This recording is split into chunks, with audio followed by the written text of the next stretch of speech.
Dans une vidéo précédente, nous avons vu comment créer une base de données à partir d'un modèle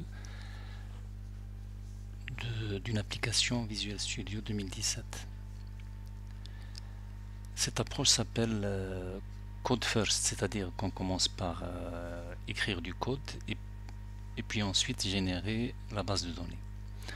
Dans cette présentation, nous allons voir comment générer le code à partir d'une base de données existante. Cette approche s'appelle Database First, c'est-à-dire qu'on commence par créer la base de données et puis ensuite on génère à partir de cette base de données un modèle au niveau de notre application ASP.NET Core 2. Alors voyons d'abord comment se présente notre base de données. Donc cette base de données se trouve sur le serveur SQL Express, le serveur local. Elle s'appelle dbcom3 et elle comprend, comme on va le voir sur le schéma, 3 tables.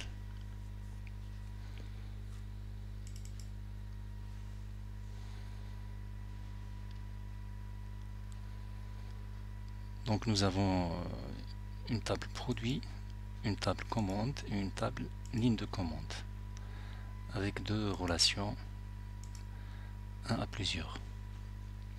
Donc un produit possède plusieurs lignes et une commande aussi possède plusieurs lignes. Donc nous allons générer maintenant à partir de cette base de données notre modèle au niveau d'une application ASP.NET Core.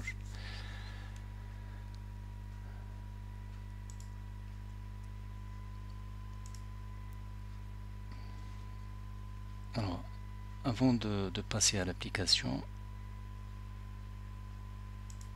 voyons tout d'abord la commande qui va nous permettre de générer le code.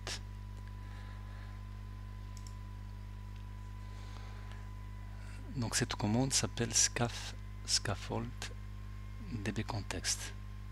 Elle prend un certain nombre de paramètres. Dans cet exemple, on s'est contenté d'utiliser trois paramètres, les trois paramètres essentiels, à savoir la chaîne de connexion qui indique à la commande le serveur où se trouve notre base de données.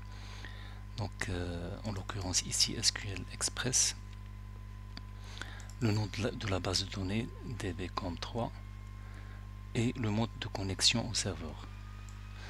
Dans ce cas, il s'agit d'une connexion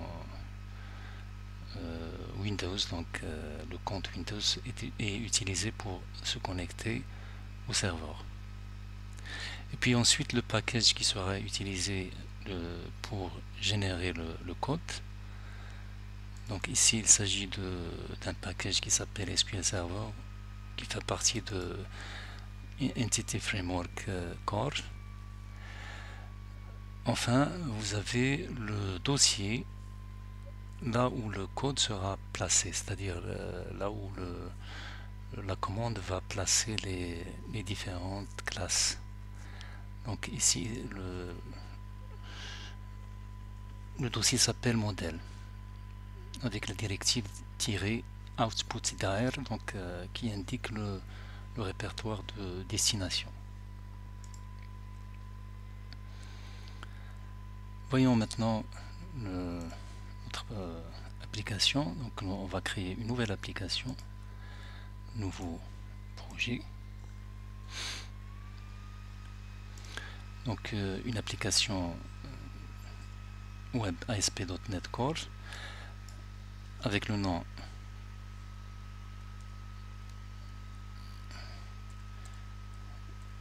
projet DB First.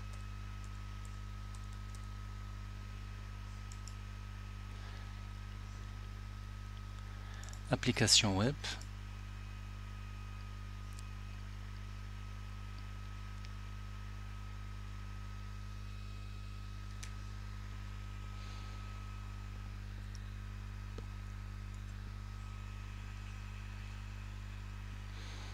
Voilà, notre projet a été généré.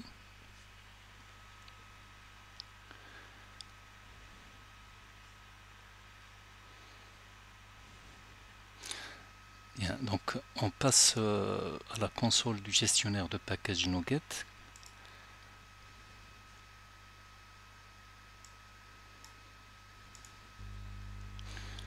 Et à ce niveau, on va taper la commande. Je vais tout simplement la copier et la coller.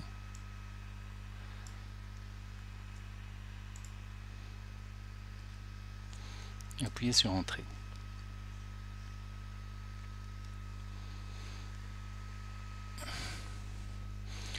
Donc le générateur démarre et on voit que au niveau de notre application, un dossier a été ajouté qui s'appelle modèle avec quatre classes.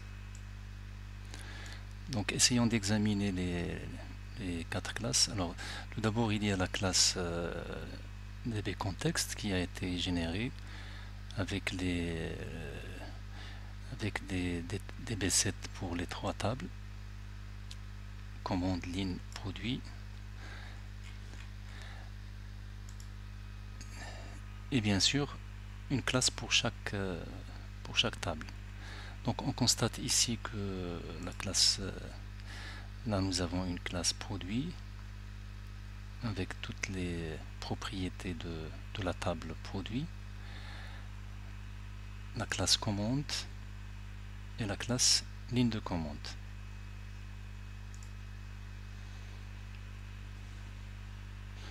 Donc nous avons généré le modèle à partir de la base de données, de notre base de données qui était en fait créée au niveau du serveur SQL Express. Bien, à bientôt.